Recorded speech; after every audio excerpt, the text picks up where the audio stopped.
Assalamualaikum warahmatullahi wabarakatuh. Nama saya Mahrus Soleh. Saya perwakilan dari kelompok Sampang, ingin mempresentasikan perkembangan IPM di Kabupaten Sampang. Sebelumnya kita harus ketahui, IPM itu apa sih sebenarnya? IPM itu suatu indeks komposit yang mencerminkan pembangunan manusia di suatu wilayah. IPM itu dinilai dari 3 aspek. Yang pertama, sarana pendidikan.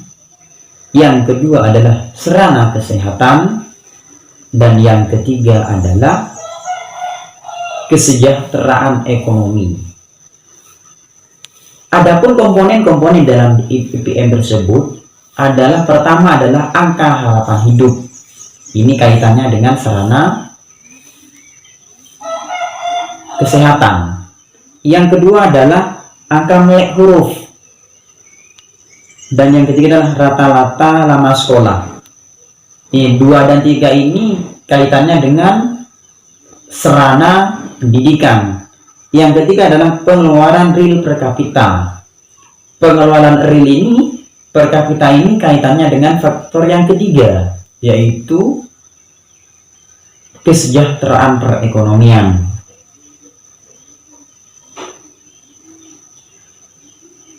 IPM di Kota Sampang ini dari tahun ke tahun itu selalu ada progres yang begitu signifikan ketika melihat data yang ada seperti itu. Contohnya di sini adalah pada tahun 2013, ini data yang diambil ini dari tahun 2013 sampai 2018. Angka pada tahun 2013 di sini mungkin teman-teman sudah bisa lihat di PPT-nya itu kan, itu 56,45. 2014 itu 56,98, naik. Tahun 2015 itu 58,18, sampai 2018 itu 61,00. Maka sudah jelas ya bahwa IPM di Kota Sampang selalu ada progres dari tahun ke tahun. Indikatornya sudah jelas saya paparkan tadi di depan.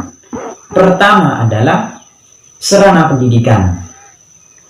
Ketika di suatu wilayah, di suatu kota, baik di suatu negara sekalipun, ketika sarana pendidikannya itu sudah memadai, maka disitulah bisa dipastikan peradaban baik di suatu wilayah tersebut akan begitu mudah, akan begitu cepat ketika sarana pendidikannya memadai.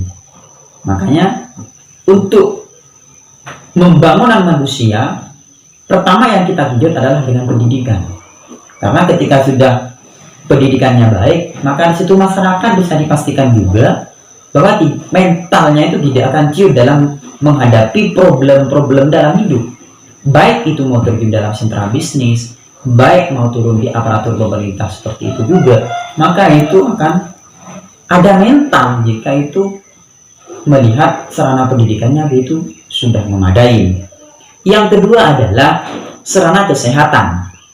Sarana kesehatan di sini sangat berhubungan banget, sangat berhubungan dengan adanya angka harapan hidup. Kenapa demikian? Kita pahami seperti ini. Katakan saya ini ada di suatu wilayah Sokobena. Di suatu Sokobena itu fasilitas kesehatannya di tempat itu, di sekitarnya itu sudah ada. Maka ketika saya ditimpa penyakit, maka saya akan mudah untuk memeriksa penyakit saya dan mudah ditangani. Maka di situ saya kan cepat kesehatannya seperti itu. Tetapi kalau terlalu jauh, sarana kesehatannya itu tidak memadai. Di satu wilayah hanya ada satu, dan itu pun jauh. Ketika saya ditimpa penyakit, lalu saya ingin memeriksa, sebelum sampai ke rumah sakit tersebut, maka saya akan tentu mungkin saya akan meninggal di perjalanan, kan seperti itu. Yang ketiga adalah kesejahteraan ekonomi. Kesejahteraan ekonomi ini dihitung dari adanya pengeluaran per kapita. Kenapa? Filosofinya seperti ini.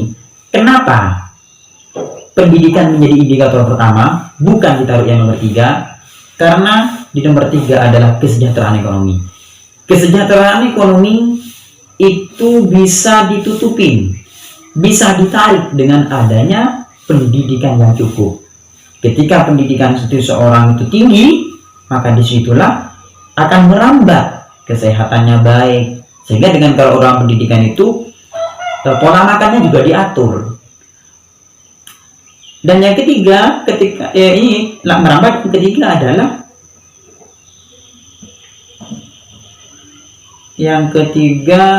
kesejahteraan ekonomi. Ketika sudah berpendidikan, maka di situ tidak akan mudah menyerah ketika mau berproses untuk menghadapi problem-problem hidup. Maka disitulah pendidikan akan membawa kesehatan. Faktor yang kedua, kesehatan. Ketika orang sehat, maka pikirannya produktif untuk menemukan kesejahteraan hidupnya, yaitu dengan usaha. Mungkin itu yang dapat saya sampaikan. Kurang lebihnya mohon maaf. Wabillahi taufiq wal hidayah. Wassalamualaikum warahmatullahi wabarakatuh.